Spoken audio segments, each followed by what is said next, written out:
Imagine uma máquina que continua operando perfeitamente, mesmo quando seus criadores estão atrás das grades. Um império que não precisa de um trono fixo e cujas engrenagens se alimentam da própria destruição para garantir sua sobrevivência. Este é o Cartel de Sinaloa, um sistema desenhado para ser invencível, não por causa de um homem, mas por causa de sua estrutura inabalável, que desafia governos e fronteiras. No dia 9 de setembro de 2024, por volta das 8 da manhã, os moradores de Culiacán foram despertados pelo som de rajadas de metralhadoras. Não eram disparos isolados, mas séries, sequências longas, contínuas, que avançavam em ondas, simultaneamente, de vários pontos da cidade.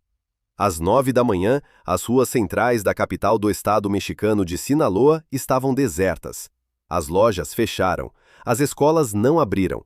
Os motoristas faziam retornos no meio da estrada e voltavam para casa, para onde, protegidos por paredes de concreto, podiam deitar no chão e esperar que tudo terminasse. Naquele dia, apenas segundo os dados oficiais, 17 homicídios foram cometidos em Culiacán. 17 em um único dia, em uma só cidade. E aquele não era o ápice, era apenas o começo. A pergunta que todos fizeram imediatamente foi: o que está acontecendo com o Cartel de Sinaloa? Ao longo dos 12 meses seguintes, o jornal mexicano Noroeste registrou 2.444 mortes intencionais e 2.924 casos de desaparecimentos forçados somente no estado de Sinaloa.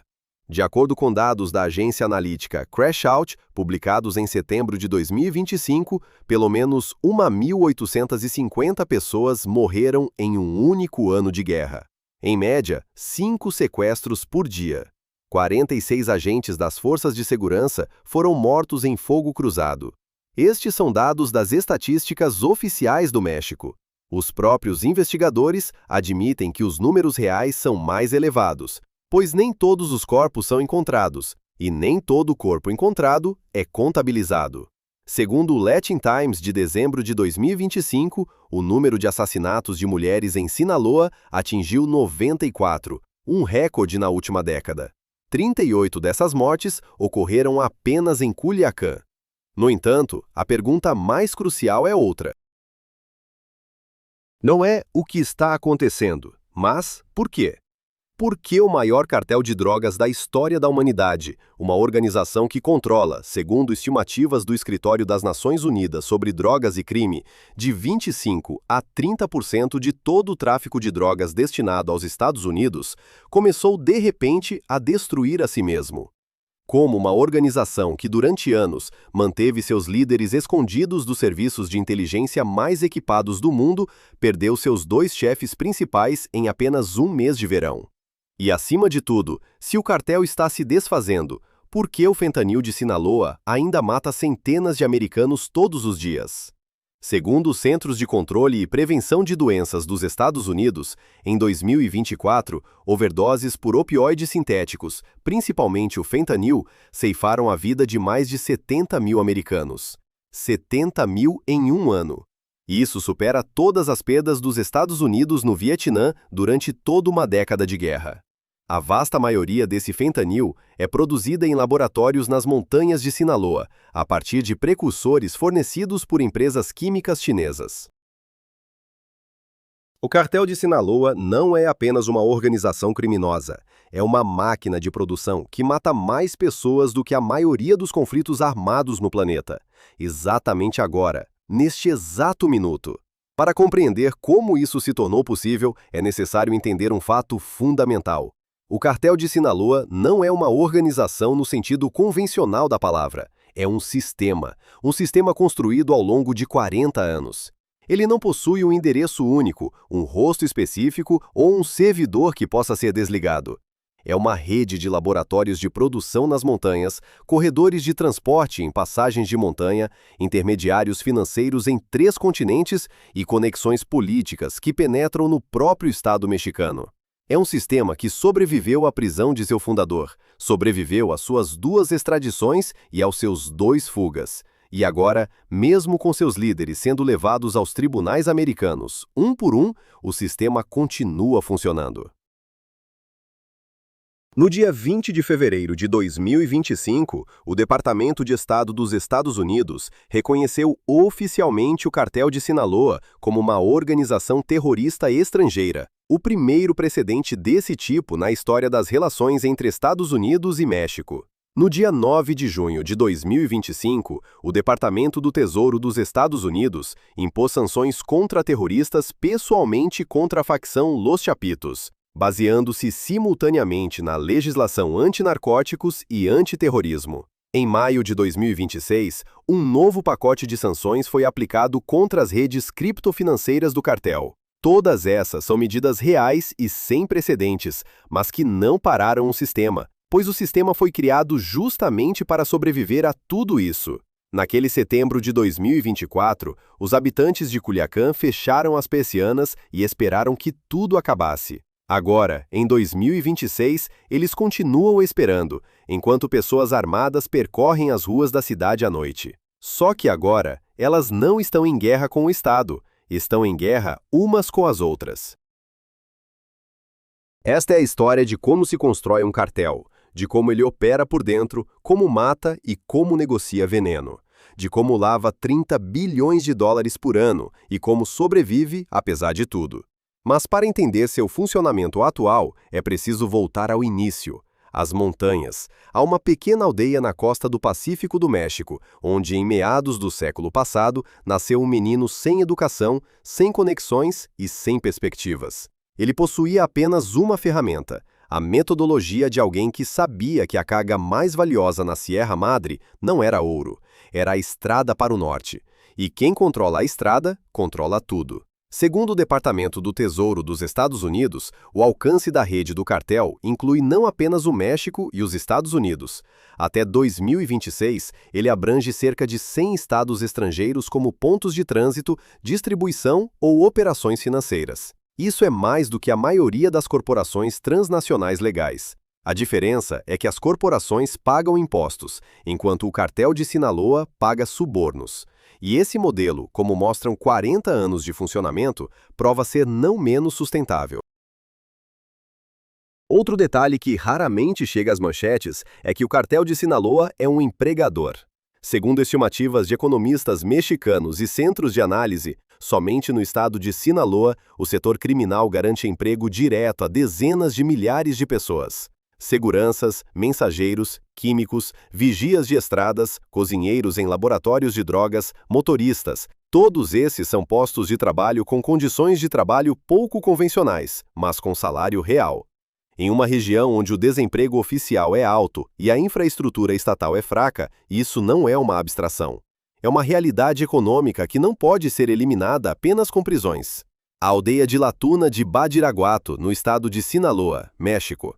Uma rua, algumas dezenas de casas de barro. A cordilheira da Sierra Madre Ocidental circunda tudo, tão alta e tão densa que o horizonte é invisível. A cidade mais próxima fica a várias horas de distância por uma estrada de montanha que só pode ser chamada de estrada por mera conveniência. A eletricidade chegaria ali apenas nos anos 70, a escola mais tarde. O Estado, no sentido clássico, nunca chegou lá. Eis a pergunta que raramente é feita em documentários sobre El Chapo. O que exatamente cultivavam nessas montanhas antes do surgimento da cocaína? A resposta é simples: papoula. A papoula do ópio é uma cultura existente nas montanhas de Sinaloa desde o século XIX. Durante a Segunda Guerra Mundial, o governo americano estimulou secretamente o seu cultivo no México para a produção de morfina destinada aos hospitais militares. Após a guerra, o estímulo cessou, mas as plantações permaneceram. E as famílias que as cultivavam também. Segundo dados da Britânica, publicados em fevereiro de 2026, o estado de Sinaloa é historicamente o berço do tráfico de drogas mexicano, o lugar de onde saíram dezenas dos maiores narcotraficantes do país. Não é coincidência. Nas montanhas onde o estado não chegava, a única economia que funcionava era o contrabando. Assim era no século XIX. Assim foi no século XX. É uma realidade estrutural, não uma anomalia criminosa. O pai de Joaquim Guzmán Loera dedicava-se oficialmente à pecuária.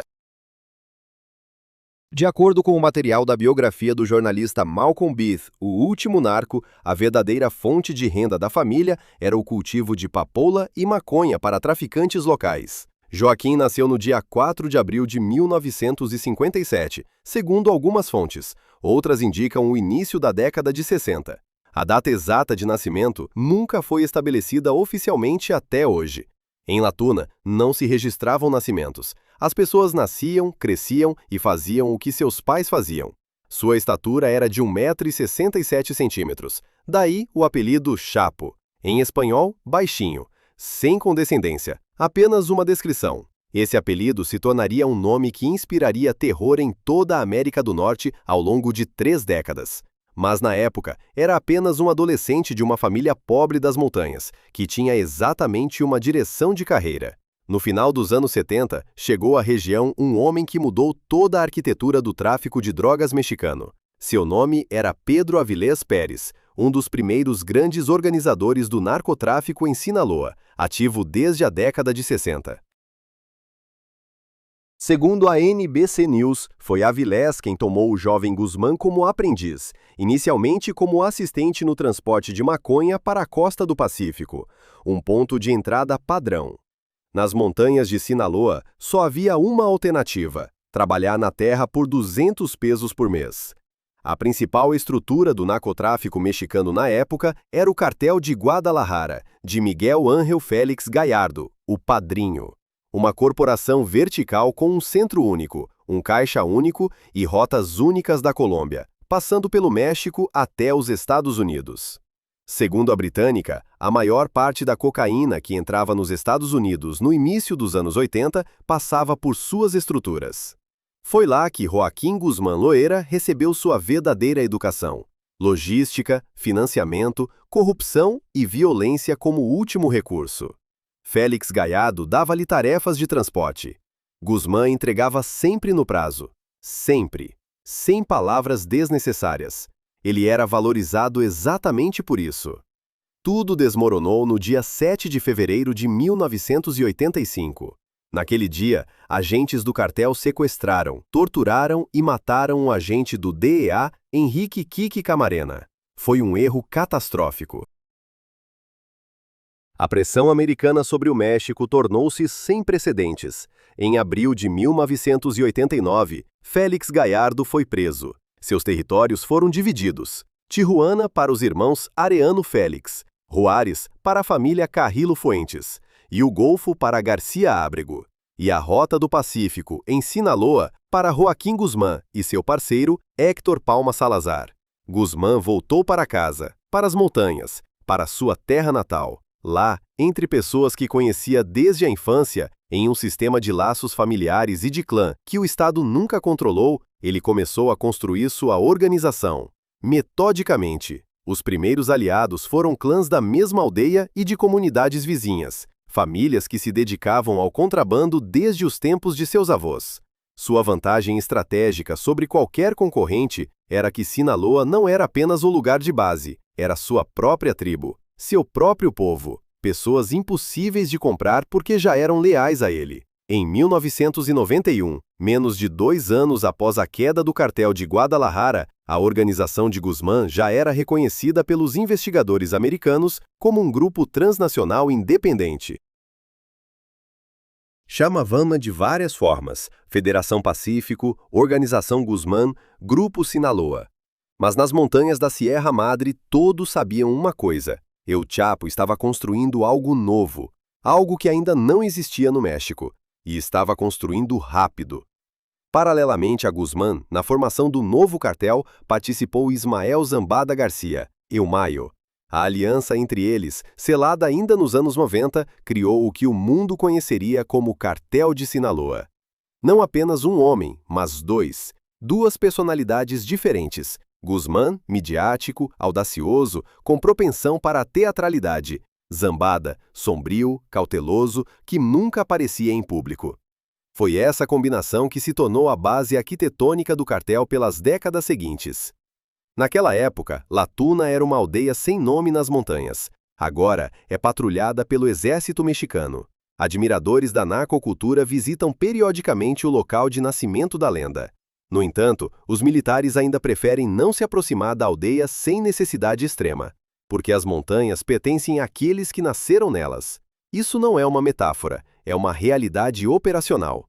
Foi dessa realidade que saiu El Chapo.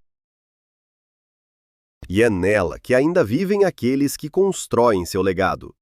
Paralelamente a Guzmán, na formação do novo cartel desde os primeiros dias, participou Ismael Zambada Garcia, El Mayo.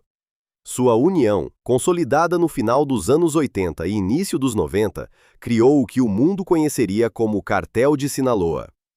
Dois caracteres distintos. Guzmán, midiático, audacioso, com inclinação para a teatralidade e que adorava a atenção. Zambada, sombrio, cauteloso, fundamentalmente invisível, que nunca aparecia em público. Ao longo de suas décadas de atividade, mal se podem encontrar algumas fotografias dele em domínio público.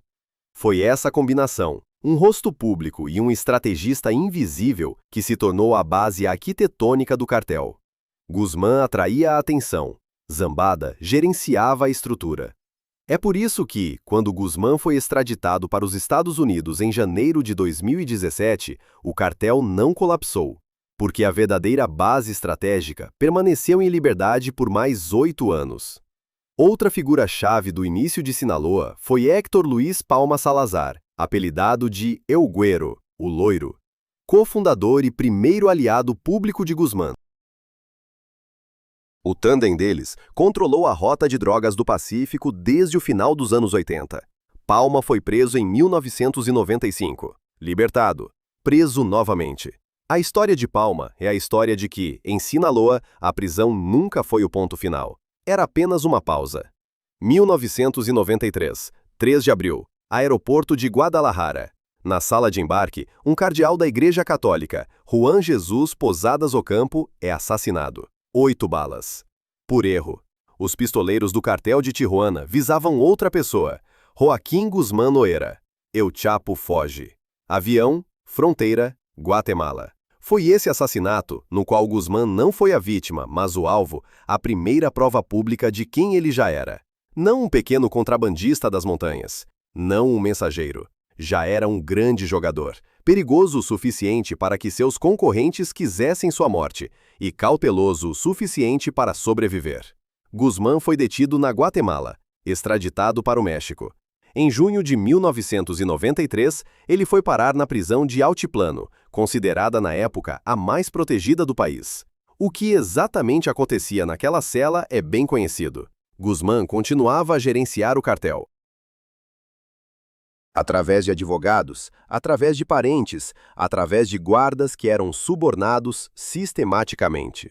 Segundo investigadores, da prisão ele controlava rotas de transporte, resolvia conflitos entre aliados e tomava decisões estratégicas sobre a expansão das operações. Para ele, a prisão não era uma parada, era um escritório inconveniente.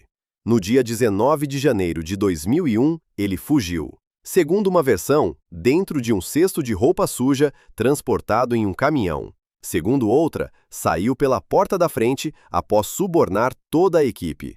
A Procuradoria Mexicana nunca estabeleceu exatamente como. Isso por si só diz tudo sobre o sistema. Quando a Procuradoria não consegue descobrir como um prisioneiro fugiu de uma prisão onde foi colocado justamente por ser o mais perigoso, isso se resume a uma palavra: guarda comprada. Pelos 13 anos seguintes, Joaquim Guzmán Loera seria o homem mais procurado do mundo.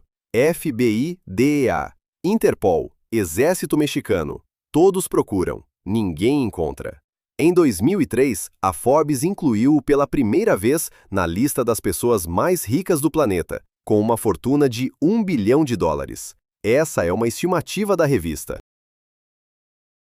A DEA estimava seu capital em vários bilhões. O número real é desconhecido. Desconhecido porque esse dinheiro não existe em balanços ou contas bancárias. Existe nas montanhas, em esconderijos, em imóveis e em dívidas criminais.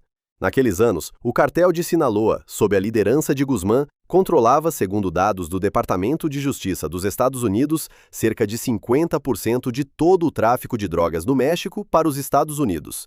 Cocaína da Colômbia, heroína de seus próprios campos de papoula, maconha em escala industrial e, desde meados dos anos 2000, metanfetamina, que em Sinaloa começaram a produzir em volumes que o mundo nunca tinha visto.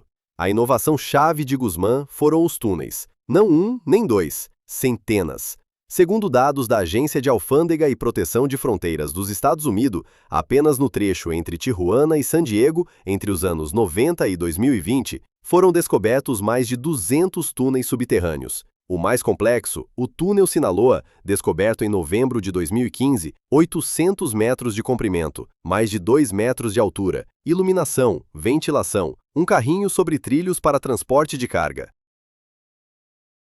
Um projeto de engenharia de nível mundial, construído com dinheiro do narcotráfico, para escoar veneno. Enquanto era construído, ninguém denunciou. Enquanto por ele passavam cargas, ninguém percebeu. Isso significava apenas uma coisa: o cartel tinha pessoas em ambos os lados da fronteira. Em fevereiro de 2014, militares mexicanos capturaram El Chapo em sua casa em Mazatlán. Novamente a prisão, altiplano. E, de novo, em julho de 2015, uma fuga. Desta vez através de um túnel direto no chão da cela. 900 metros para baixo e para frente. Ventilação, eletricidade, uma moto sobre trilhos. Todo o equipamento foi levado com antecedência. Sob a cela de uma das prisões mais vigiadas do México. Enquanto Guzmán estava lá dentro. Isso não é apenas audácia. É uma operação que exigiu engenheiros, construtores, materiais, tempo e o silêncio absoluto de dezenas de pessoas. Tudo isso foi organizado e pago. No dia 8 de janeiro de 2016, Guzmán foi detido novamente, após o encontro com o ator Sean Penn, que ele próprio organizou, desejando que filmassem um filme sobre ele. Foi um erro de vaidade. Seu próprio desejo de ser uma lenda o denunciou. Em janeiro de 2017, a extradição para os Estados Unidos.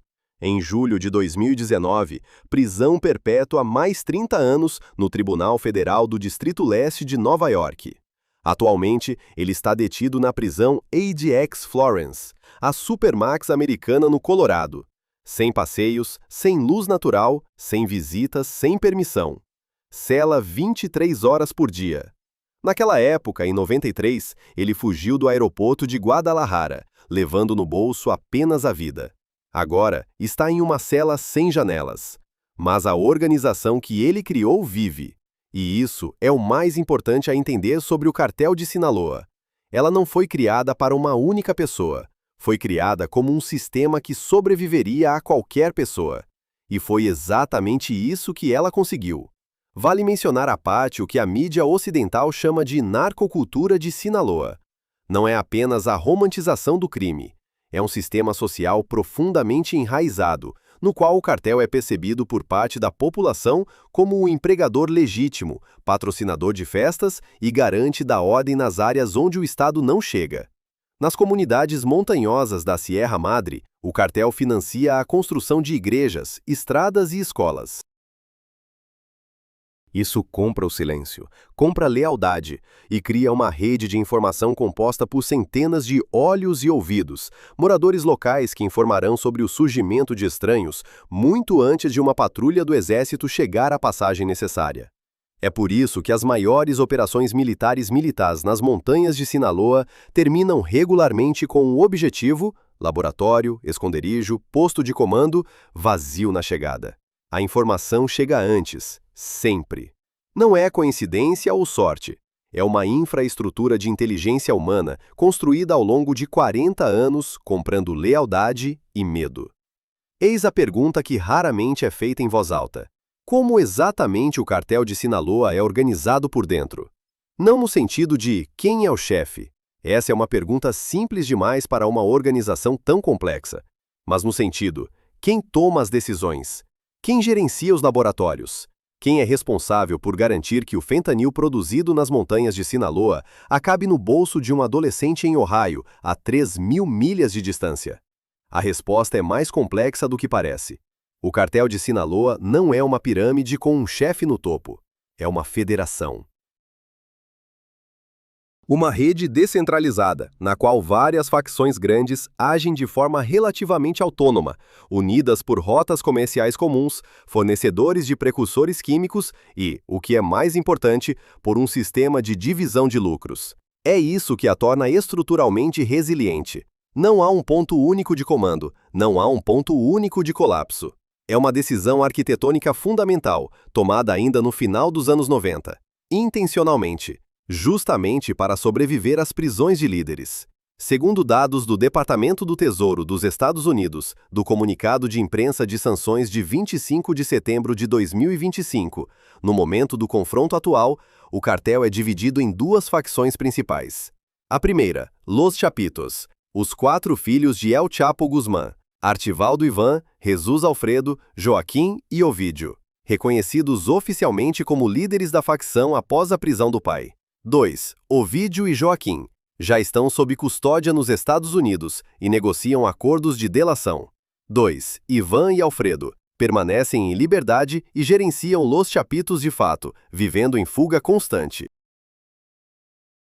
A segunda facção, Los Mayos, aliados e seguidores de Ismael Elmayo Zambada, detido em julho de 2024. O braço armado de Los Mayos é liderado por Juan José Ponce Félix, El Russo, por informações sobre quem o Departamento de Estado dos Estados Unidos anunciou em setembro de 2025 uma recompensa de $5 milhões. Mas este é apenas o nível superior. Abaixo dele, existe uma estrutura operacional multinível. O primeiro nível é a Plaza, uma unidade territorial, distrito, cidade, trecho de fronteira. Cada plaza tem seu placeiro, responsável pela cobrança de pagamentos de empresários, pontos de venda de drogas e pequenos fornecedores na sua área de responsabilidade. Esse sistema de tributação opera paralelamente ao estatal, e em várias regiões, sua autoridade é maior. Segundo o Índice de Paz do México de 2024, cada uma das duas maiores facções, Sinaloa e CJNG, está diretamente ligada a pelo menos 7.000 homicídios nos últimos anos, sendo a maioria deles resultante da luta pelas plazas. O segundo nível é a produção, laboratórios de 2 tipos. Instalações das montanhas da Sierra Madre, fixas, disfarçadas de construções agrícolas, com equipamento sério e segurança armada. Apartamentos urbanos em Culiacán, temporários, móveis, que são fáceis de mudar. Segundo o Relatório Nacional de Ameaça de Drogas da DEA de 2024, Los Chapitos controlam a compra de precursores químicos na China e a produção de fentanil ilegal diretamente. Um operativo de alto escalão do cartel, em entrevista anônima à Fox News Digital, descreveu o laboratório urbano diretamente. Aqui, basta um par de horas para produzir 100.000 comprimidos de fentanil. O terceiro nível é o transporte. A mercadoria se move por várias rotas paralelas simultaneamente, em esconderijos de carros de passeio e caminhões que cruzam postos de controle, em contêineres comerciais através dos portos de Mazatlán e Lázaro Cárdenas, através de túneis subterrâneos sob cidades fronteiriças, em remessas postais e de correio. Segundo dados da DIA, na Operação Desert Chain, realizada nos dias 10 e 11 de fevereiro de 2026, 86 participantes da rede de mensageiros de Sinaloa presos em Los Angeles eram, em parte significativa, cidadãos dos Estados Unidos, contratados através de mensageiros criptografados. O cartel contrata americanos para mover a carga através da alfândega americana. Porque o cidadão americano com histórico limpo é o melhor passe do mundo. O quarto nível é a distribuição. Nos Estados Unidos, o cartel não possui lojas de varejo. Em vez disso, tem uma rede de distribuidores atacadistas em grandes cidades: Los Angeles, Chicago, Phoenix, Atlanta, Nova York, Seattle, Denver, Las Vegas.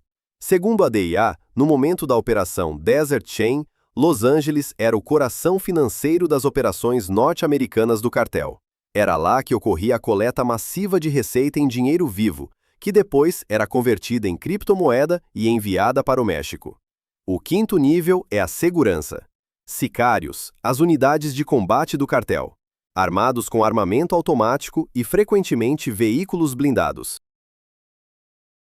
Segundo dados da Secretaria de Segurança Nacional do México, na guerra de Los Chapitos contra Los Mayos, 46 funcionários das forças de segurança morreram apenas no primeiro ano do conflito. Isso significa que o nível de armamento e treinamento de combate dos sicários é comparável ao nível do exército mexicano, e em certas áreas da Sierra Madre, supera-o. É justamente essa estrutura de 5 níveis que torna o cartel de Sinaloa praticamente indestrutível por operações isoladas. Cada nível trabalha de forma relativamente independente. A prisão de um mensageiro não para o laboratório. A destruição de um laboratório não para a rede financeira. A detenção de um líder não para as rotas. É por isso que, quando a DEA conduziu uma operação com 617 prisões em agosto e setembro de 2025, o preço do fentanil nos mercados negros dos EUA não mudou nenhum centavo. Naquela época, analistas chamavam o cartel de Sinaloa de a organização criminosa mais poderosa da história. Agora, em 2026, ela se dividiu em facções em guerra, perde líderes e mata a si mesma. Mas o sistema continua a funcionar. Porque o sistema nunca foi uma única pessoa. Foi uma arquitetura. Merece atenção especial o que a mídia ocidental chama de componente de corrupção. Segundo organizações mexicanas de direitos humanos e investigativas, ao longo dos anos de existência, o cartel de Sinaloa penetrou não apenas nas estruturas de segurança locais e regionais, mas também no nível federal. O caso documentado mais escandaloso é o de Salvador Cienfuegos, ex-ministro da Defesa do México, preso nos Estados Unidos em outubro de 2020, sob a acusação de receber subornos do cartel Beltrán Leiva, ligado a Sinaloa. Posteriormente, por motivos políticos, ele foi devolvido ao México, onde foi absolvido. Mas o próprio fato da prisão de um ministro da Defesa em território americano fala da profundidade dessa penetração. É por isso que as operações contra o cartel frequentemente terminam em fracasso, ou produzem apenas resultados parciais. A informação sobre as batidas planejadas vaza com antecedência. Segundo estimativas de investigadores americanos, citadas no Congresso dos Estados Unidos, uma parte significativa das operações das forças de segurança mexicanas contra Sinaloa perdia o efeito surpresa antes mesmo de começar. Isso não é paranoia, é um problema operacional documentado. No dia 10 de fevereiro de 2026, o diretor assistente do ICE para investigações de segurança interna entrou em uma sala de briefings lacrada em Washington e pronunciou 4 palavras. Operação Desert Chain, iniciada. Nas 48 horas seguintes, agentes federais prenderam 86 pessoas no sul da Califórnia, confiscaram 90 milhões de dólares. Apreenderam mais de 2 toneladas de drogas. Mas o mais importante nessa operação não são os números. O importante é o que os investigadores encontraram. Não apenas mensageiros com mochilas. Eles descobriram uma máquina construída com precisão para mover dinheiro, que funcionava em Los Angeles há mais de 4 anos, praticamente invisível, abertamente, na maior metrópole dos Estados Unidos. Eis a pergunta-chave. Se o cartel de Sinaloa é uma organização de narcóticos, por que a principal operação nos Estados Unidos revelou primeiramente um esquema financeiro? Porque em 2026, o principal produto do cartel já não é a cocaína nem a heroína, é o fentanil. E o fentanil é uma economia totalmente diferente, margens de milhares de %. Um produto praticamente impossível de detectar na alfândega, devido ao volume insignificante com um valor enorme. E o mercado onde a demanda é medida em milhões de pessoas dependentes nos Estados Unidos. 1 quilo de fentanil custa na produção de 2 a 3 mil dólares, considerando o custo dos precursores. Nas ruas das cidades americanas, esse quilo se transforma em 1 milhão de comprimidos por $1 cada. A diferença é de 3.300% de lucro sobre o capital investido. Segundo o Relatório Nacional de Ameaça de Drogas da DEA de 2024, Los Chapitos controlam todo o ciclo de produção de fentanil verticalmente, desde a compra de precursores químicos na China até a saída dos comprimidos prontos para as ruas das cidades americanas. É essa integração vertical que dá à facção uma margem de lucro com a qual nenhuma empresa farmacêutica legal pode competir. Como é estruturada a cadeia, desde o laboratório chinês até a rua americana? O primeiro elo são os precursores químicos. O principal deles é o piperidona 4, ou 4-AP. Por si só, essa substância não é um narcótico, é um produto químico intermediário a partir do qual o fentanil é sintetizado. Segundo o Departamento de Justiça dos Estados Unidos, anunciado pelo Procurador-Geral Merrick Garland em abril de 2023, os principais fornecimentos de precursores vêm de empresas químicas chinesas diretamente para as estruturas do cartel de Sinaloa. Essas empresas não se escondem. Elas operam oficialmente em zonas cinzentas regulatórias, alternando constantemente para substâncias que ainda não foram incluídas nas listas de controle. Segundo a Universidade de Navarra, publicada em uma análise de 2025, mesmo após a introdução pela China de controle sobre certos precursores em 2019, não menos que 188 empresas chinesas continuaram a produzir precursores utilizados na síntese de fentanil.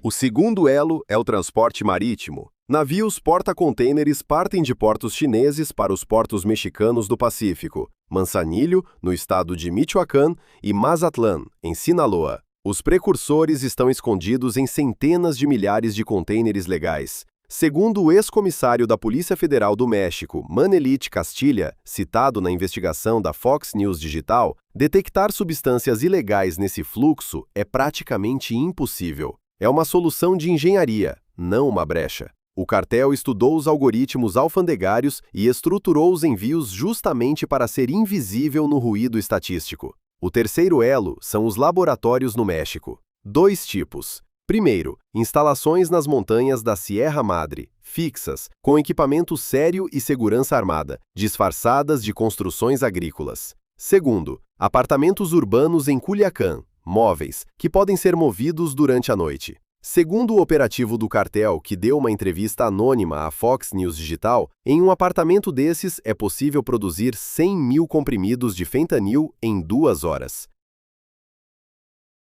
É por isso que em janeiro de 2026, quando as autoridades mexicanas realizaram batidas em Sinaloa e Sonora, uma operação destruiu 41 mil litros e 12 toneladas de substâncias químicas, e este é apenas um dos muitos laboratórios na região. Os investigadores chamaram de apreensão significativa, o cartel de perda planejada. O quarto elo é o contrabando através da fronteira.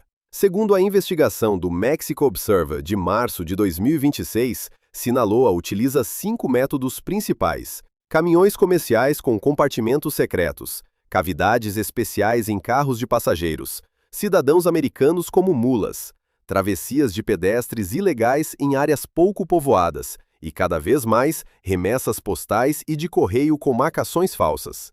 Nenhum desses canais é o principal, eles operam em paralelo. É isso que torna o controle sistematicamente impossível. Fechar um canal significa sobrecarregar os outros. O quinto elo é a distribuição nos Estados Unidos. O fentanil entra nas cidades na forma de comprimidos, prensados para imitar medicamentos legais, em particular oxicodona e outros analgésicos. É impossível distingui-los visualmente. Segundo a DEA, parte dos comprimidos contém uma dose letal em uma única pílula. Segundo o CDC, em 2024, overdoses por opioides sintéticos causaram mais de 70 mil mortes. Cada comprimido é produto de um laboratório nas montanhas de Sinaloa. Cada morte é uma linha no contador da máquina que El Chapo construiu e que agora seus filhos exploram. Nos anos 90, o principal produto de Sinaloa era a cocaína, depois a metanfetamina. Agora é o fentanil. E a cada transição para o próximo produto, a margem crescia exponencialmente. Não é uma escolha aleatória, é a estratégia de uma corporação que sabe ler o mercado melhor do que a maioria das empresas farmacêuticas legais, e executá-la com mais rigor. É importante entender também a geografia econômica do consumo. Segundo o Instituto Nacional de Abuso de Drogas do ZEUA, até 2025, o fentanil tornou-se a droga número 1 em mortalidade em todas as faixas etárias de americanos de 18 a 45 anos. Isso significa que o principal assassino de jovens americanos não são armas de fogo, não são acidentes automobilísticos, não é a oncologia, é o fentanil. E quase todo ele é de fabricação mexicana, com matéria-prima de origem chinesa. A economia desse mercado funciona com base no princípio de manutenção artificial da demanda. Comprimidos que imitam medicamentos legais chegam a pessoas que pensam estar tomando analgésicos. A dependência se forma rapidamente. O custo para manter a dependência é moderado para os padrões americanos, alguns dólares por comprimido. É essa acessibilidade que distingue o fentanil da cocaína ou da heroína, no sentido econômico. É um produto de massa. E é por isso que o volume do mercado é colossal. 30 bilhões de dólares, anualmente. Essa é a estimativa do faturamento anual do cartel de Sinaloa, que os investigadores americanos citam e que é comumente chamada de aproximada, porque ninguém sabe o número exato. Ninguém sabe porque esse dinheiro oficialmente não existe. Não está em uma conta bancária, não tem uma linha no balanço. Não pode ser apreendido com um mandado, porque no momento em que o investigador obtiver o mandado, esse dinheiro já terá passado por 7 jurisdições e se transformado em uma participação em um shopping center em Miami ou em um depósito em um banco de Dubai. Eis a pergunta que todos que estudam as finanças dos cartéis fazem. Como exatamente 30 bilhões de dólares em dinheiro vivo se transformam em ativos legais? A resposta está em várias camadas paralelas que o cartel usa simultaneamente. A primeira camada é o smurfing, divisão de grandes somas em dinheiro em depósitos pequenos, abaixo do limite de 10 mil dólares, que nos Estados Unidos obriga os bancos a informar a transação à inteligência financeira. Várias dezenas de smurfers por dia depositam 8 a 9 mil dólares em diferentes agências bancárias, em estados diferentes, sob nomes diferentes, com cartões diferentes. Segundo a investigação do caso de Armando de Jesus Ojeda Avilés, líder da rede de lavagem de dinheiro de Los Chapitos, esse esquema era usado para a coleta primária da receita das vendas de fentanil nos Estados Unidos. Ojeda Avilés coordenava a coleta de grandes volumes de dinheiro por todo o território dos Estados Unidos e sua conversão subsequente em criptomoeda para transferência à liderança do cartel. No dia 18 de maio de 2026, o Departamento do Tesouro dos Estados Unidos impôs sanções pessoais contra ele e sua rede. A segunda camada é o sistema bancário subterrâneo chinês. Segundo dados do FinCEN, a Agência de Crimes Financeiros do ZEUA, em um relatório especial de agosto de 2025, o cartel de Sinaloa usa sistematicamente redes de corretores de dinheiro chineses para transferir receitas dos Estados Unidos para o México, sem deixar rastros bancários. O esquema funciona assim: cidadãos chineses nos Estados Unidos precisam transferir dólares para a China, mas a China tem restrições rígidas à saída de capital. O corretor oferece-lhes uma solução. O cartel entrega dólares em espécie ao cliente chinês nos Estados Unidos. Contatos do corretor na China pagam ao cartel o equivalente em pesos mexicanos. Nenhuma transferência bancária, nenhum rastro digital. Apenas dinheiro em espécie nos dois lados, em países diferentes. A DEA chama isso de lavagem de dinheiro baseada no comércio. Segundo estimativas do FinCEN, apenas através desse esquema, o cartel movimenta bilhões de dólares mensalmente. Mais de 50 milhões de dólares de receitas de narcóticos foram documentados em um único caso, onde o fluxo passava entre estruturas de Sinaloa e banqueiros subterrâneos chineses. A terceira camada é a criptomoeda. Segundo a Avaliação Nacional de Riscos de Lavagem de Dinheiro do Departamento do Tesouro dos Estados Unidos, publicada em 2026, os cartéis, principalmente Sinaloa e CJNG, usam cada vez mais ativos digitais. Não Bitcoin, pois é muito rastreável. Monero, Zcash e outras moedas com protocolos de criptografia de privacidade. Em seguida, a conversão através de 15 a 20 corretoras em diferentes jurisdições. O resultado final? Dólares em uma conta bancária em um banco legal em um país com regulação financeira leve, com um histórico de origem limpo e sem perguntas. Segundo estimativas do mesmo relatório, os cartéis movimentam cerca de 5 bilhões de dólares anualmente através de criptomoedas. E essa quantia está crescendo. Em um caso documentado de 2024, uma pessoa de Las Vegas foi condenada por lavar milhões para Sinaloa através de Bitcoin e uma rede de carteiras de criptomoedas. A quarta camada são os negócios legais. O cartel investe em ativos reais, restaurantes, casas noturnas, empresas de construção, empresas agrícolas, operações de mineração. Em Rosarito, Califórnia, uma cidade a 24 quilômetros ao sul da fronteira americana, as estruturas de Los Mayos, através de intermediários, possuíam 14 empresas registradas oficialmente no setor de alimentação e hotelaria. Bombay Beach Club, Coco Beach Club, Mariscos El Caimán e outras. Segundo dados das sanções do OFAC de 25 de setembro de 2025, todas essas empresas eram usadas para lavar milhões de dólares de receitas de narcóticos através de Jesus González Lomelí, um empresário e operador financeiro de alto escalão da facção Mayos. Suas ligações com o ex-prefeito de Rosarito estão registradas em documentos oficiais com nomes, datas e cargos. A quinta camada é o setor imobiliário. Segundo o FinCEN, corretores chineses que trabalham para o cartel usam ativamente a compra de imóveis nos Estados Unidos para investir e lavar dinheiro sujo.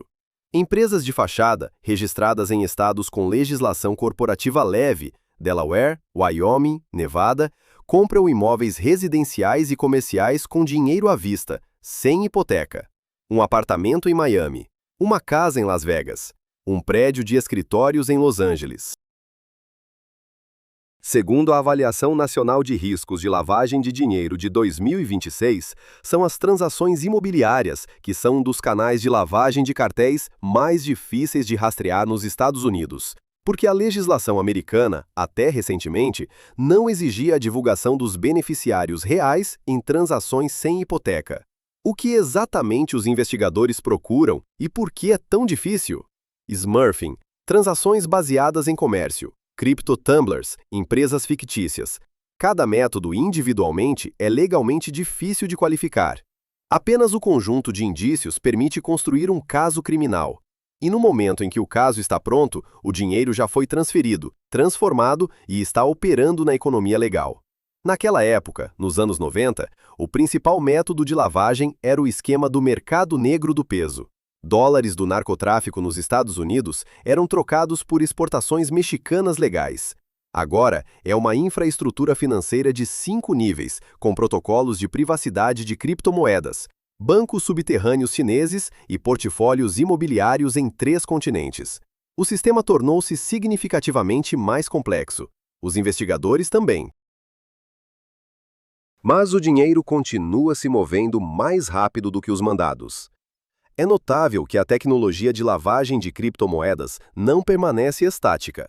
Segundo dados do FinCEN e investigações do Departamento de Justiça, em 2026, os financistas dos cartéis começaram a usar os chamados swaps atômicos, trocas diretas de uma criptomoeda por outra, sem a participação intermediária de uma corretora. Isso torna a transação praticamente impossível de rastrear, mesmo para as ferramentas de análise de blockchain mais avançadas. Paralelamente, utilizam-se mixers de terceira geração, que fragmentam a transação em milhares de micropagamentos, por carteiras aleatórias em dezenas de países. Segundo o FinCEN, nenhum desses métodos individualmente é ilegal na maioria das jurisdições. Ilegal é apenas o seu objetivo, provar o qual é extremamente difícil. Outro detalhe do relatório do Tesouro de 2026, os financistas dos cartéis começaram a usar esquemas de investimento no setor agrário do México para legalizar as rendas. Cooperativas agrícolas, subsidiadas pelo governo mexicano, são a casca legal na qual dólares do narcotráfico são injetados. O Estado subsidia o agricultor encobre o cartel. Um círculo vicioso com participação estatal. 25 de julho de 2024. Aeroporto privado de El Paso, Texas. Um pequeno avião pousa. A bordo, 2 homens. Um deles é Joaquim Guzmán Lopes, filho de El Chapo, Chapito. O segundo é Ismael Zambada Garcia, El Mayo. cofundador. Um dos dois homens sem os quais o cartel de Sinaloa, em sua forma atual, simplesmente não existiria. Zambada foi levado sem um único tiro, porque ele não sabia que estava voando em direção à sua própria prisão. Segundo a BBC e a AP, Guzmán Lopes o atraiu para bordo, convencendo-o de que estavam voando para uma reunião de negócios. Foi um movimento de traição que chocou todo o mundo do narcotráfico mexicano. O filho de El Chapo entregou o fundador do cartel aos americanos. Em troca de quê? Ficará claro mais tarde. Eis o que é importante entender imediatamente. Não foi a primeira vez que o cartel de Sinaloa perdeu seu chefe principal. El Chapo foi preso 3 vezes e fugiu 2. E em todas as vezes, a organização funcionou como se nada tivesse acontecido. É por isso que a prisão de El Mayo, em julho de 2024, foi percebida pelos analistas não como o fim do cartel, mas como o início de sua transformação. Um líder sai, o sistema redistribui o poder. Novos rostos ocupam posições. O negócio continua. Na época, parecia que o cenário mais terrível seria a guerra pela redistribuição de poder. Esse cenário se concretizou, em sua plenitude. Mas antes de falar sobre a guerra dentro do cartel, é preciso entender o que está acontecendo nos tribunais americanos, porque é lá que se desenrola outra guerra. Não com armas, mas com consequências que podem ser ainda mais destrutivas para o cartel do que qualquer barão da droga concorrente. Ovidio Guzmán Lopes, El Ratón, o Rato. Detido no México em janeiro de 2023 após uma operação militar sem precedentes em Culiacán, quando o cartel levantou tal resistência armada que, em 2019, na primeira tentativa de detenção, as autoridades foram forçadas a soltá-lo. Desta vez, mantiveram-no, extraditado para os Estados Unidos em abril de 2023. No dia 10 de julho de 2025, no Tribunal Federal do Distrito Norte de Illinois, em Chicago, declarou-se culpado de 4 acusações de tráfico de drogas e crime organizado. Segundo a ABC7, Chicago e o Chicago Tribune, no âmbito de um acordo de delação, Ovidio Guzmán Lopes tornou-se o primeiro membro da família de El Chapo a concordar em colaborar com os investigadores americanos em todas as investigações atuais e futuras sobre as atividades do cartel. A sentença está marcada para o dia 10 de julho de 2026. No dia 5 de janeiro do mesmo ano, sua audiência foi adiada de janeiro para julho, por decisão da juíza federal Sharon Johnson Coleman, do Distrito Norte de Illinois, para continuar as negociações de cooperação. Joaquim Guzmán Lopes, aquele mesmo que em julho de 2024 entregou El Mayo, 39 anos, em dezembro de 2025, no mesmo tribunal de Chicago, declarou-se culpado de 2 acusações: tráfico de drogas e organização de empreendimento criminoso. Segundo a AP e o Guardian, seu acordo também prevê colaboração com as autoridades. A data da sentença é 2026. Ismael Zambada Garcia, El Mayo, 76 anos, fundador, viveu décadas nas sombras, nunca apareceu em público, foi fotografado poucas vezes em toda a sua carreira. Segundo a Cartel Insider, publicada em junho de 2026, seu caso está sendo analisado em 2 distritos federais simultaneamente, com a perspectiva de prisão perpétua. Não há negociações de acordo. O que exatamente os depoimentos dos chapitos significam para o cartel em termos operacionais? Uma pergunta que nenhum investigador responde publicamente, porque cooperação não é apenas nomes de pessoas, são esquemas de produção, rotas concretas, intermediários financeiros com nomes e endereços, localizações de laboratórios, nomes de funcionários corruptos. É por isso que os assassinatos dentro do cartel, após as prisões de Ovidio e Joaquim, aumentaram desproporcionalmente.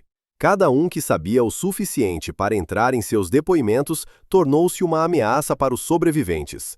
Em maio de 2025, Laperres, chefe de segurança de Los Chapitos, foi morto a tiros. Em novembro, El Pano, o último comandante do braço armado, foi morto em um restaurante na Cidade do México. O cartel elimina os seus próprios antes que os depoimentos dos irmãos os eliminem. Segundo a Cartel Insider de junho de 2026, os 2 chapitos restantes em liberdade, Ivan e Alfredo, mantêm o controle sobre as capacidades de produção nas montanhas de Sinaloa. Mas eles estão enfraquecidos, sangrados pela guerra interna, privados de comandantes-chave. Enfrentam não apenas Los Mayos, agora enfrentam também seus próprios irmãos, que falam de trás das grades com os promotores americanos. Naquela época, em janeiro de 2017, El Chapo foi extraditado para os Estados Unidos e o mundo inteiro esperava que o cartel colapsasse. Passaram-se quase 10 anos, o cartel não colapsou. Agora, em 2026, o fundador e 2 dos 4 líderes principais estão atrás das grades nos Estados Unidos. A organização não colapsou nem agora, mas há um sangramento em seu coração que não para. E a primeira sentença dos chapitos, em julho de 2026, pode ser o início de uma nova fase desse sangramento. Paralelamente aos processos americanos contra os filhos de El Chapo, no México continua a atividade operacional. O governo mexicano da presidente Claudia Sheinbaum conduziu em 2025 uma série de prisões de membros de alto escalão de Los Chapitos em território mexicano. Segundo o El País, as operações levaram à detenção de vários pesos pesados da facção. Administradores, operadores de rotas de transporte, membros das famílias dos líderes. Ao mesmo tempo, muitos outros foram mortos, inclusive por operativos de La Maíza, que agiam paralelamente às forças estatais. Isso cria um fenômeno que os analistas chamam de convergência de pressão. A facção do cartel é atacada simultaneamente pelo Estado e por uma facção concorrente. Sobreviver nessas condições é praticamente impossível, se você não conseguiu entrar em um esconderijo profundo. Foi exatamente isso que fizeram Ivan e Alfredo Guzmán. Segundo investigadores, eles se movem constantemente, não usam telefones celulares sem criptografia e não aparecem em reuniões previsíveis. Um regime semelhante ao que o próprio El Chapo viveu nos anos de sua primeira procura. No dia 9 de setembro de 2024, em Culiacán, 2 pessoas foram mortas dentro de um shopping center, outras 3 na saída da cidade. Outras 5 à noite na periferia oeste, 17 corpos em um dia. Mas esses números foram apenas o prelúdio do que viria. O que exatamente desencadeou a guerra? Essa é uma pergunta que até hoje não tem uma resposta oficial única, mas os fatos existem. No dia 25 de julho, Joaquim Guzmán Lopes entregou El Mayo aos americanos. Para as pessoas de Los Mayos, La Maíza, como são chamados por fontes operacionais, isso foi uma traição que não precisava de explicação. A resposta veio em setembro. Em Culiacán, uma guerra estourou. Chapitos contra Mayos. 2 campos do mesmo cartel, com os mesmos fornecedores, os mesmos métodos e o mesmo armamento, começaram a se matar. Segundo dados da Borderland Beat, serviço analítico que publicou os resultados do primeiro ano de guerra, no dia 9 de setembro de 2025, nos 12 meses desde o início do conflito, foram registrados 1.850 homicídios, mais de 1.800 desaparecimentos forçados, em média 5 sequestros por dia. 46 funcionários das forças de segurança morreram. Isso é apenas estatística oficial. Apenas no estado de Sinaloa, apenas casos confirmados. Segundo a CNN, publicada em agosto de 2025, o nível de homicídios em Sinaloa aumentou 400% no ano após a prisão de El Mayo. 400%. Segundo o Latin Times, de dezembro de 2025, o número de assassinatos de mulheres em Sinaloa atingiu 94, um recorde na última década. 38 em Culiacán, porque a guerra dos cartéis mata não apenas aqueles que lutam, mata todos que estavam por perto, na rua, no carro, à mesa em um café. Como essa guerra aparece por dentro, segundo investigadores e jornalistas que trabalham na região. Los Chapitos usaram Culiacán como base histórica. Após a prisão de Ovidio e a desestabilização da facção, seu principal ativo continua sendo o controle sobre as capacidades de produção, laboratórios de fentanil nas montanhas de Sinaloa. Segundo o El País, de dezembro de 2025, dos 4 chapitos, apenas 2, Ivan e Alfredo, estão em liberdade, vivem em fuga constante e perderam a maioria dos comandantes-chave. Em maio de 2025, Jorge Humberto Figueroa Benites, Laperres, chefe de segurança da facção, foi morto. Em novembro, Oscar Noé Medina Gonzalez, El Pano, o último comandante do braço armado, foi morto a tiros em um restaurante no bairro da Zona Rosa, na Cidade do México, em plena luz do dia, em um dos lugares mais movimentados da capital. Los Mayos, segundo a Borderland Beat, estabeleceram até setembro de 2025 controle sobre áreas rurais-chave e partes significativas da própria Culiacán. Fontes dentro de La Maísa, citadas pelo serviço analítico Crash Out, afirmaram que até o final do ano, a facção estava a caminho da vitória. Estrategicamente, eles não precisam de nada além de tempo e munição. Ambos são suficientes. Seus líderes não foram presos, não colaboram com promotores americanos e não perderam comandantes. Eles estão enfraquecidos, mas não quebrados. O que essa guerra significa para as operações do cartel? Aqui está o principal paradoxo. O conflito interno não parou a produção de fentanil, não parou o transporte, não parou os fluxos financeiros. Ele parou apenas uma coisa: o monopólio de Los Chapitos sobre o lucro. Os laboratórios funcionam, as rotas funcionam. Simplesmente agora pagam as pessoas erradas em comparação com antes. É por isso que, quando em janeiro de 2026 o El País informou sobre o surgimento de um novo Chapo em Sinaloa, Fausto Isidro Meza Flores, Chapo Isidro, ganhando influência em condições de caos, nenhum analista ficou surpreso. Em um sistema onde caiu um jogador dominante, seu lugar é ocupado pelo seguinte: não porque o sistema quebrou, mas porque o sistema é exatamente assim concebido. Segundo a NPR, publicada em julho de 2025, as aldeias perto de Culiacán esvaziaram-se. O negócio fechava não apenas nos dias de violência, mas sistematicamente. O nível de atividade econômica na cidade, segundo a mídia local, caiu 30% no primeiro ano de guerra. Os hospitais operavam em regime de tempo de guerra, não por falta de recursos, mas pelo fluxo constante de feridos com ferimentos de bala. Naquela época, em setembro de 2024, os habitantes de Culiacán pensavam: isso durará algumas semanas. 6 meses depois, eles pararam de pensar em algumas semanas. Um ano depois, pararam de pensar sobre o fim, porque em Culiacán já ninguém se lembra de como era a cidade sem tiros à noite. E esse é talvez o detalhe mais terrível em toda essa história. As consequências sociais da guerra dentro do cartel para a população civil de Culiacán e Sinaloa foram catastróficas.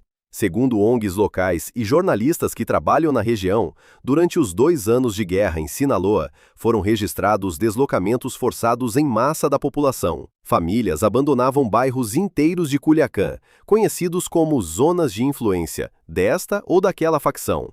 Especialmente vulneráveis ficaram os bairros localizados na junção das reivindicações territoriais de ambos os lados, onde ninguém podia garantir proteção alguma. Uma tragédia à parte é a educação. Segundo o Ministério da Educação do México, no ano letivo de 2024 e 2025 em Sinaloa, as escolas foram fechadas por dias de segurança, algumas dezenas de vezes no total. Isso significa que as crianças em Culiacán recebiam educação em regime de interrupção constante, em uma cidade onde todas as manhãs não havia garantias de que a rua era segura. Esse dano a longo prazo, minando a próxima geração, é talvez a consequência mais duradoura e menos discutida da Guerra dos Cartéis. No dia 1º de janeiro de 2026, em Madrid, investigadores espanhóis concluíram a análise dos dados da primeira fase da Operação Saga. Algumas semanas antes, eles encontraram em um depósito pertencente a um empresário do setor de mármore um bunker com 3 milhões de euros em espécie. Mas o verdadeiro golpe estava por vir. Em janeiro e fevereiro de 2026, a segunda fase da operação resultou em 9 prisões. Entre os detidos estava um membro do cartel de Sinaloa, escondido em um apartamento de Madrid e recebendo 2.500 euros por mês apenas para armazenamento e coordenação logística do maior lote de metanfetamina da história da Espanha. Detido o líder da rede de mensageiros de drogas que coordenava operações entre o México e, atenção, Dubai. Espere, Dubai. Essa palavra aparece nos relatórios operacionais do cartel de Sinaloa não pela primeira vez. Aparece de novo e de novo, quando se trata da infraestrutura financeira global da organização. Pergunta: por que um cartel baseado nas montanhas do noroeste do México precisa de Dubai? A resposta está na arquitetura da lavagem de dinheiro moderna. Os Emirados Árabes Unidos historicamente tiveram uma regulação financeira leve, um mercado imobiliário desenvolvido com controle mínimo da origem dos fundos e um sistema corporativo fechado que permitia que os beneficiários reais permanecessem invisíveis. Segundo o GAFI, Grupo de Ação Financeira Internacional, os Emirados Árabes Unidos, até o final de 2022 inclusive, estavam na lista cinzenta, como uma jurisdição com medidas anti-lavagem insuficientes. É por isso que Dubai se tornou o hub financeiro regional para estruturas que precisam estacionar receitas do narcotráfico longe dos reguladores americanos e europeus. O esquema da Operação Saga parecia assim: México, Dubai, Espanha, redes de distribuição europeias. 3 continentes, 3 jurisdições, uma carga. A Espanha é um ponto separado e fundamentalmente importante. Segundo a UNODC e o Centro Europeu de Monitoramento de Drogas, a Espanha é o principal ponto de entrada de cocaína na Europa. Através dos portos de Algeciras e Barcelona, entram de 30% a 40% de toda a cocaína apreendida na UE. É aqui que as estruturas do cartel de Sinaloa têm redes de agências documentadas, trabalhando desde o início dos anos 2000. O porto de Algeciras, um dos maiores do mundo em tráfego de contêineres, é um ponto-chave de entrada da cocaína mexicana na Europa. Centenas de milhares de contêineres por ano, algoritmos de controle alfandegário, e carga que, pelos documentos, é azeite de oliva, conservas de peixe ou materiais de construção. Mas o mais revelador da presença europeia de Sinaloa em 2026 não é a cocaína, é a metanfetamina. Até o início da década de 20, o mercado europeu de metanfetamina era relativamente local. Produção artesanal na República Tcheca e nos países bálticos, audiência estreita. Agora, segundo a Europol, o volume de drogas sintéticas de fabricação mexicana apreendidas na Europa cresce anualmente. A Operação Saga é um episódio no sistema de suprimentos. A Ásia é a próxima fronteira da presença do cartel.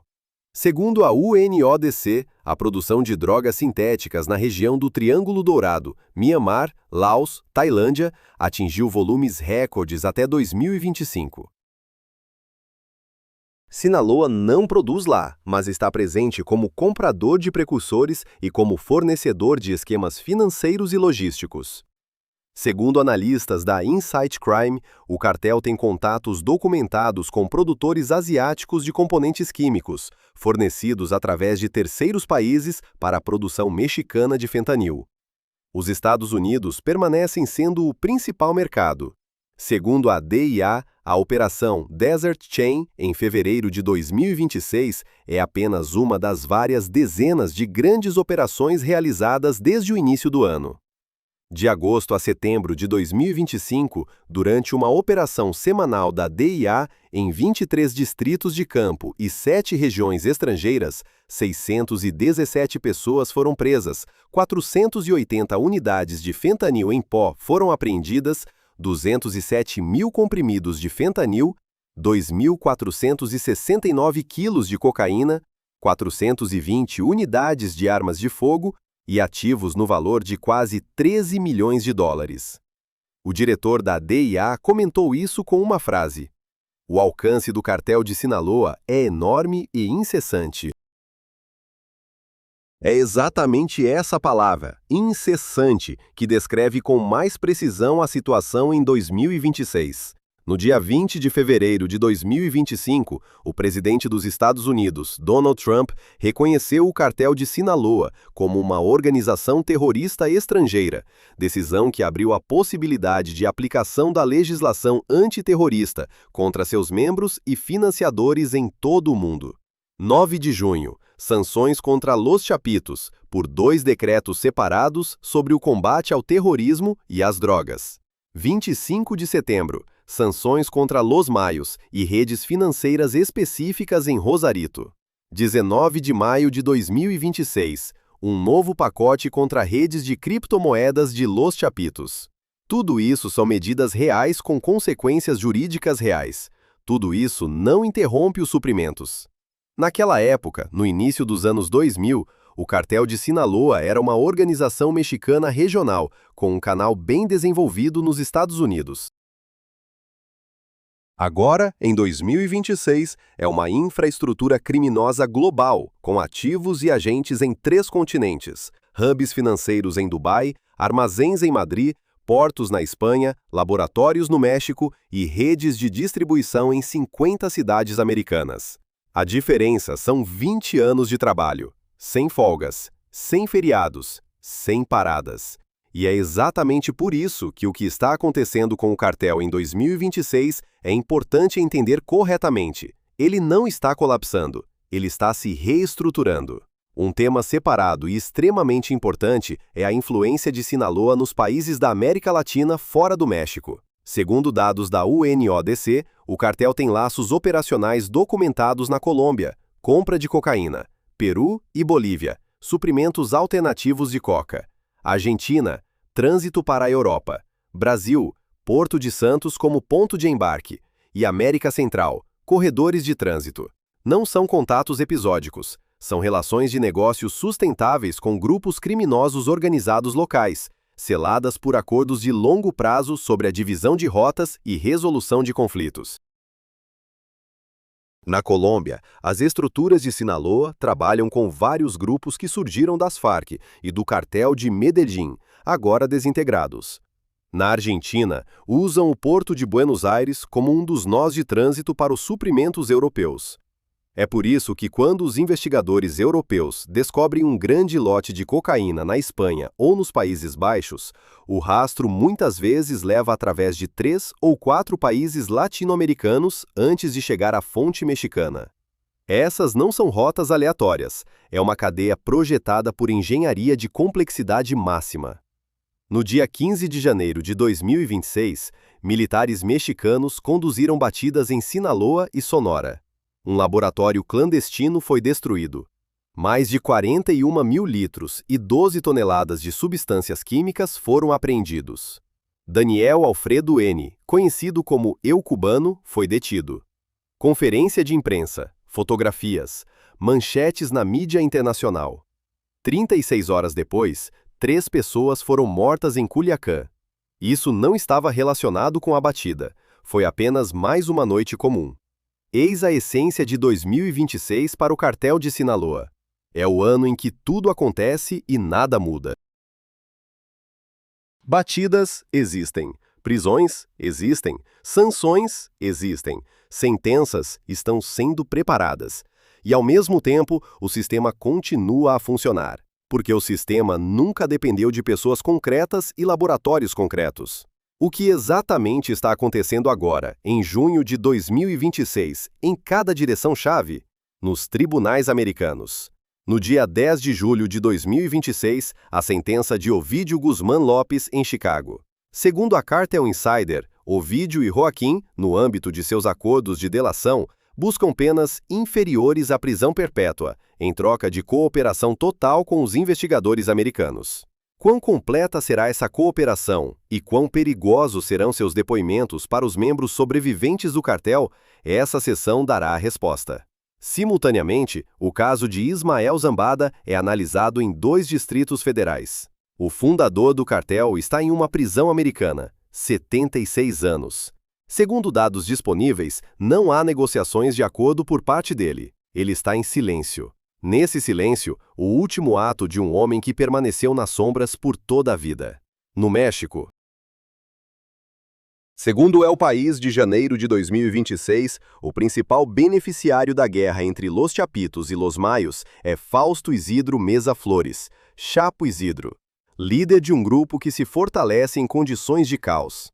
Especialistas em segurança citados pelo El País apontam: até o verão de 2026, sua estrutura lidera de fato a hierarquia de Sinaloa, ainda acima dos filhos restantes de Alfredo Beltrán Leiva. Isso significa que, em 2 anos, o cartel de Sinaloa mudou 3 líderes de fato, depois de El Chapo, depois de El Mayo, agora Chapo Isidro. Cada vez um novo rosto, o mesmo sistema, na política de sanções. No dia 18 de maio de 2026, o Departamento do Tesouro dos Estados Unidos impôs outro pacote de sanções contra a rede financeira de Armando de Jesus Ojeda Avilés, principal lavador de dinheiro de criptomoedas de Los Chapitos, e a rede de Jesus González Peñuelas, um distribuidor regional com operações na Califórnia, Texas, Colorado, Washington, Utah e Nevada. A DEA, em janeiro de 2024, anunciou uma recompensa de $5 milhões por ele. O Departamento de Estado, uma recompensa semelhante. Sanções foram impostas, recompensas foram anunciadas, González Peñuelas ainda está em fuga. Na produção de fentanil. Segundo a DEA, as capacidades de produção nas montanhas de Sinaloa não pararam de trabalhar nem no período da guerra das duas facções, nem no período das batidas. Fornecedores chineses de precursores continuam as remessas, usando zonas regulatórias químicas cinzentas. Segundo a estimativa do Departamento do Tesouro do ZEUA, os cartéis movimentam anualmente cerca de $5 bilhões através de criptomoedas apenas por esse canal. Esse é um fluxo financeiro documentado que o Estado vê, chama pelo nome e não consegue bloquear completamente. Em abril de 2026, o ICE, em conjunto com a Interpol, deteve nos Estados Unidos 2 fugitivos de Sinaloa, procurados por homicídios. A coordenação existe, extradições existem, a cooperação internacional é sem precedentes em escala. Mas o fundador da organização está sentado em uma prisão americana há quase 2 anos. Seus filhos dão depoimentos contra os seus próprios. E, ao mesmo tempo, nas montanhas do México, exatamente neste minuto, alguém está prensando comprimidos de fentanil. 100.000 unidades em 2 horas, em um apartamento em Culiacán, sob o nome do próximo Chapo. O que os investigadores que trabalham profissionalmente com este tema dizem? O Relatório Nacional de Ameaça de Drogas da DEA de 2024 responde indiretamente, mas honestamente. Enquanto existir demanda por fentanil nos Estados Unidos, capacidades de produção no México e fornecedores químicos na China, o sistema se reproduzirá independentemente do número de prisões e sanções. Isso não é capitulação, é uma avaliação operacional, honesta. Naquela época, em 1989, após a derrota do cartel de Guadalajara, o jovem Joaquim Guzmán Loera voltou para as montanhas de Sinaloa e começou a construir algo novo. Algo mais sustentável e invisível do que tudo o que existia antes. Ele construiu um sistema. O sistema que agora é dilacerado por uma guerra civil, perseguido por tribunais americanos, chamado de organização terrorista por 3 governos e alvo de tentativas de destruição por vários serviços secretos simultaneamente. O sistema que sobreviveu ao seu criador, à sua prisão, às suas fugas, à sua sentença de prisão perpétua. Que agora sobrevive à guerra civil e à mudança de 3 líderes em 2 anos, e que continua a funcionar, todos os dias, sem paradas. Isso é o cartel de Sinaloa. Não são pessoas, não são nomes, não são biografias. É um sistema. O sistema que em 2026 existe há 40 anos e não pretende parar. No ano de 2026, a administração Trump fez da guerra contra os cartéis mexicanos uma das prioridades da política externa. Além de sanções e designações militares, os Estados Unidos pressionaram o México exigindo mais extradições e operações ativas. Segundo a Reuters e a AP, o número de extradições de narcotraficantes mexicanos para os Estados Unidos no primeiro semestre de 2026 aumentou em comparação com o mesmo período do ano passado. Essas são mudanças reais na situação operacional. Simultaneamente, no Congresso dos Estados Unidos, discute-se ativamente uma legislação que permitiria às autoridades americanas agir diretamente contra as estruturas do cartel em território de terceiros países, incluindo o uso de força militar. Segundo o político, vários projetos de lei com tais disposições estão em fase de consideração. O México objeta categoricamente contra qualquer violação de sua soberania. A contradição entre a pressão americana e a soberania mexicana é mais uma frente da guerra contra o cartel. Invisível, diplomática, mas real. O cartel de Sinaloa entra na segunda metade de 2026 enfraquecido, mas vivo. Com líderes em prisões americanas, com uma guerra civil que não terminou, com um novo líder das sombras na figura de Chapo Isidro, com capacidades de produção funcionando nas montanhas, com redes financeiras que continuam a movimentar bilhões. O sistema sobrevive, como sempre sobreviveu, porque o sistema não são as pessoas, é a arquitetura, e a arquitetura não pode ser presa.